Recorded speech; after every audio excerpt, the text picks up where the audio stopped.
Assalamualaikum, grade 6. I'm your English teacher from Silk School City Campus, Galwal.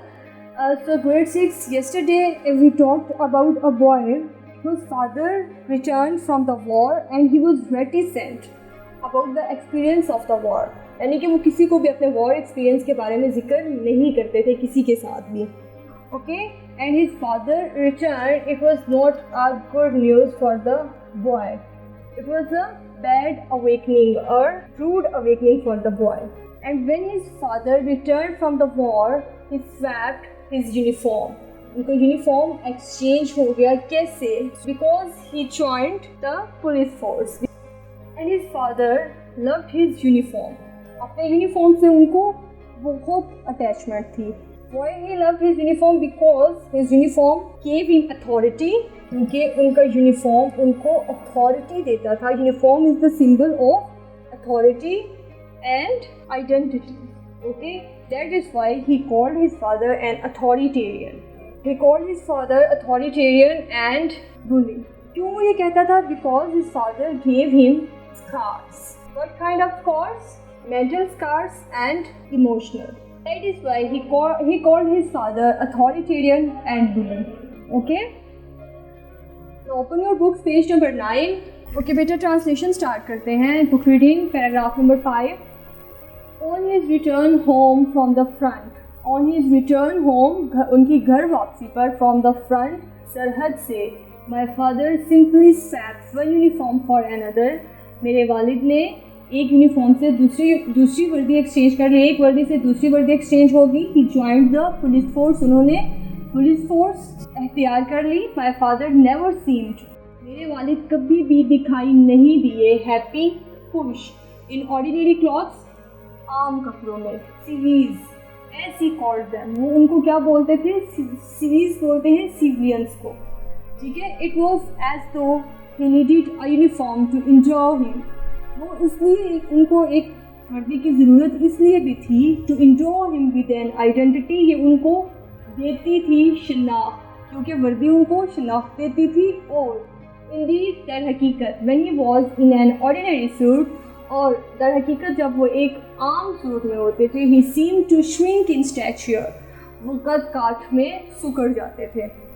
Paragraph number 6. I am sure that one of the main reasons, मुझे यकीन है कि एक बुनियादी वजह, for my father's love of uniforms, मेरे वालिद के वर्दियों के लिए प्यार की, was that they were symbols of authority. क्या थी? कि वो इलामत थी. अथॉरिटी क्या होता है? क्योंकि वो इक़्तिदार की इलामत थी. माई फादर वॉज नथिंग, मेरे वालिद कुछ भी नहीं थे, इफ नॉट एन अथॉरिटेरियन, अगर वो एक आमिर ना होते तो. This made him a strict disciplinarian. चीज़ ने उन्हें, दिस मेड हिम, इसने उन्हें बना दिया, अ स्ट्रिक्ट, एक सख्त, डिसिप्लिनरियन, एक असूल पसंद. इवन अबनी, यहाँ तक कि एक कुंडा, एज अ फादर, वालिद की हैसियत से. And I bear the emotional, and I bear, और मैंने बर्दाश्त किए, द इमोशनल, जज्बाती, एंड मेंटल, और जहनी, स्कार्स, निशानात, ऑफ हिज ट्रीटमेंट, उनके रवैये के, to me, of me to this day, मेरे साथ उस दिन. ठीक है. कि मैंने emotional and mental scars, emotional क्या है? जज्बाती, और जहनी निशानात महसूस किए उनके रवैये के उस दिन. आई एम लकी, मैं खुशकिस्मत हूँ. That I do not also bear, कि मैंने नहीं बर्दाश्त किए फिजिकल स्कार्स, जिस्मानी निशानात. Because he sometimes beat me, क्योंकि बाज़ औक़ात वो मुझे मारते थे. क्वाइट स्वेयरली, बिल्कुल सख्त, विद अ कैन, एक स्टिक से, एक छड़ी से, क्योंकि वो बाज़ औक़ात एक छड़ी से मारते भी थे. बुक रीडिंग आज यहीं तक करेंगे. We have done our book reading. Paragraph number 6 तक ट्रांसलेशन करते हैं. On this return from the front, my father swapped one uniform for another. On this return, उनकी वापसी पर, फ्रॉम, से, द फ्रंट, सरहद से, मेरे फादर वालिद, स्वैप्ड, बदली या बदला, वन यूनिफॉर्म, एक वर्दी, फॉर अनदर, दूसरी के लिए. एक वर्दी से उन्होंने दूसरी वर्दी बदली. क्यों बदली? Because he joined the police force. Session right करते हैं. मेरे वालिद ने सरहद से वापसी पर एक भर्ती के लिए दूसरी बदली।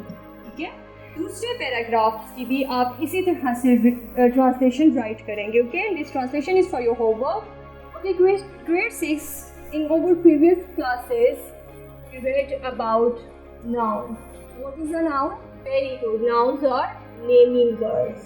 जो भी naming words होते हैं they are called nouns. ठीक है, जो भी naming words होते हैं उनको क्या बोलते हैं? Nouns बोलते हैं। We also read about types. Types में हम लोगों ने nouns की पढ़ी हैं। तो उसमें kinds हैं। Yes, common noun, proper, abstract और serial nouns भी very good. सबसे पहली common noun. Better look at this example. This is Ali and this is Saad. तो क्या हम लोग ये नेम एक्सचेंज कर सकते हैं? साद को अली कहा जा सकता है? नो। क्या अली को साद कह सकते हैं? No. But they both can be called boys. हम इन दोनों को बॉयज कह सकते हैं। ठीक है, तो ऐसे नेम्स जो कि किसी एक के लिए स्पेसिफिक हो, किसी एक चीज़ के लिए, किसी एक इंसान के लिए जो स्पेसिफिक हो, वो आपके होते हैं प्रॉपर नाउन्स। बट वो वाले नेम्स जो कि किसी एक के लिए स्पेसिफिक नहीं होते, जो कि उस जैसी चीज़ के लिए हर किसी चीज़ के लिए यूज़ किए जा सकते हैं, they are called the common nouns. ठीक है, उनको क्या बोलते हैं? कॉमन नाउन्स बोलते हैं। इसके अलावा कहते हैं another example, father's love is greater than anything. Grade 6 we know that कि हमारे फादर जो हैं वो हमसे लव करते हैं, but can we see that love? We can't see. We touch that love? No, not touch. So what are the things we cannot see or that we cannot touch? They are abstract for us. They are abstract for us. वो वाले names जो कि हम लोग देख नहीं सकते, touch नहीं कर सकते, जस्ट एग्जिस्ट कर रहे होते हैं, but they are not physically exist. ये फिजिकली एग्जिस्ट नहीं करते, they are called abstract nouns. क्या बोलते हैं उनको? एब्स्ट्रैक्ट नाउन्स बोलते हैं। Very good. Open your notebooks, write your day, write your date, take your homework. The topic is words opposites. First word is funny. Funny का opposite क्या होगा? Very good. Serious, sad या serious भी हो सकता है। Second word है gentle. Opposite है इसका cruel. Next is war. War होता है junk. Opposite is peace. Next word है हमारा horror. Horror का opposite है wonder. In grade 6, we have done our words opposites. Now open your next page. Write your day, write your date, take your homework. Your topic is questions, answers. Question number 5 हम लोग write करेंगे. Question 4 तक हम लोग कर चुके हैं. Question number 5 is why was it fortunate that the writer's father was not often at home? ये राइटर के लिए क्यों खुशकिस्मती की बात थी कि उसके फादर अक्सर घर पर नहीं होते थे?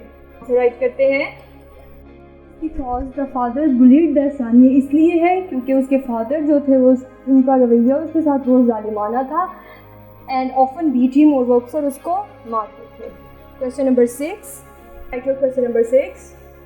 Number 6 says what 3 qualities helped the writer's father? कौन सी 3 क्वालिटीज़ जो थी राइटर्स के फादर की जिन्होंने हेल्प की to gain rapid promotion in the police force, जिसकी वजह से उनकी इतनी जल्दी से प्रमोशन होगी पुलिस फोर्स में? आंसर राइट करते हैं। Write your day, write your date, take your homework, again write your topic, question answers. Question number 6 का आंसर राइट करते हैं। हैड एम्बिशन, उनका एम्बिशन था keenness to work long hours, और वो काफ़ी लंबे आवर्स के लिए काम करते रहते थे, and the ability to do the job well, और वो अपनी जॉब जो है वो बहुत अच्छे से करते थे।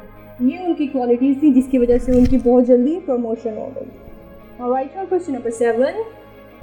Number 7 is what word in paragraph number 3? Paragraph number 3 में कौन सा word tell us the writer's father did not like talking the war? कौन सा ऐसा वर्ड है जिससे ये पता चलता है कि राइटर के जो फादर हैं उनको जंग के बारे में, वॉर के बारे में बात करनी पसंद नहीं थी? And I told you many time कि वो कौन सा वर्ड था? Very good, reticent. रेटिसेंट का वर्ड यूज़ हुआ है कि वो बहुत रेटिसेंट थे। क्वेश्चन नंबर 7 का आंसर है द वर्ड इज रेटिसेंट। वो वाला वर्ड रेटिसेंट था। He felt so because he had some terrible experiences. वो इसलिए रेटिसेंट फील करते थे क्योंकि उनके बहुत बुरे एक्सपीरियंस थे, बहुत टेरिबल एक्सपीरियंस थे during his year of front, उस साल में जब वो सरहद पर थे। Now we have done our homework. Homework towards opposites and questions answers learn करने के बाद आप लोग राइट करेंगे अपने रफ रजिस्टर्स पर। ओके ग्रेड 6 हाफिज़।